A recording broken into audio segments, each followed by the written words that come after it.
Most investors believe medium-term debt funds are safe. That's when one of our community members, Ramamurthy sir, warned us. Medium-term debt funds carry disproportionate credit risk. Thank you very much, sir. In this video, we try to answer two questions. Are medium-term funds safe? And if they are not, how can we safeguard ourselves? They are a type of debt mutual fund which invest in corporate bonds, debentures, government securities, etc., with 3 to 4 years maturity range. Since the money is locked in a little longer, these funds carry two main risks: interest rate risk and credit risk. If the interest rates rise, the fund's NAV can fall, and that is interest rate risk. If the company issuing the bond gets downgraded or actually defaults in its payments, investors can lose money. This is credit risk. Companies too get a credit score called credit rating, just like we all have civil scores. But why? Because when companies borrow money by issuing bonds, investors need to know if they can be trusted to pay it back. That's where the credit ratings come in. They tell us how safe or risky lending to that company is. The credit rating order is given below. AAA is highest safety, best quality. AA plus, AA and AA minus, very high safety. A plus, A and A minus, adequate safety but more susceptible to adverse changes. What does a credit rating really impact though? If my credit score is low, banks may hesitate to lend me money or they will charge me higher interest rate. The same applies to companies. A better rating means they can borrow more easily at cheaper rates. Credit ratings don't stay the same forever. They change. Some reasons are within the company's control, like its financial strength, business outlook, or corporate governance.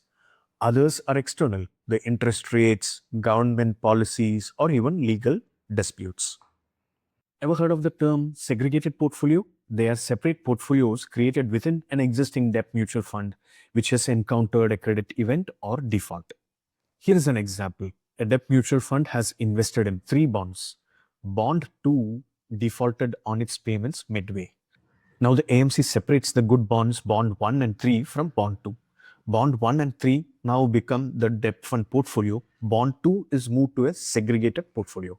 Now new investors, when they invest in the debt fund, will get access to the portfolio with bond 1 and bond 3.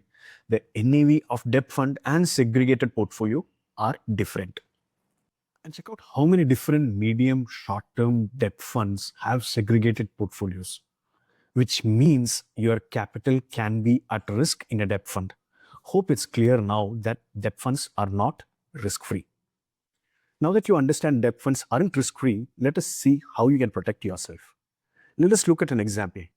ABSL Medium Term Fund. This is neither a call to sell or to buy this fund.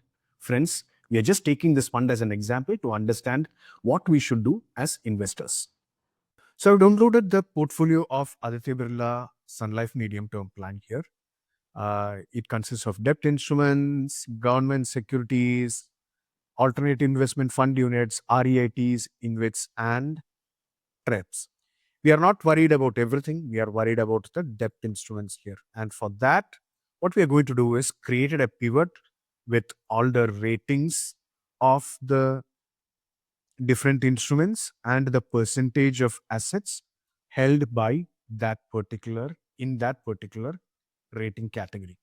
Investors need to be aware that 6.2% of their portfolios invested in A plus to A minus funds, meaning while investment grade, there is a good level of risk there. And that's the problem we need to be aware of. Medium-term debt funds are not risk-free. And doing this simple pivot exercise of the portfolio once a quarter is a good way to ensure and understand what level of risk you are taking. Number 1 is quarterly review of debt funds. Number 2 is check the instruments in which debt funds invest, put that pivot, and identify the risky exposure and take action. Please analyze the risk in debt funds before using them in your asset allocation or for-fund portfolio decisions which we discussed in these videos. If you don't want to expose yourself to too much of credit risk, then stick to liquid funds, FDs, and gilt funds. Please note they do carry interest rate risk.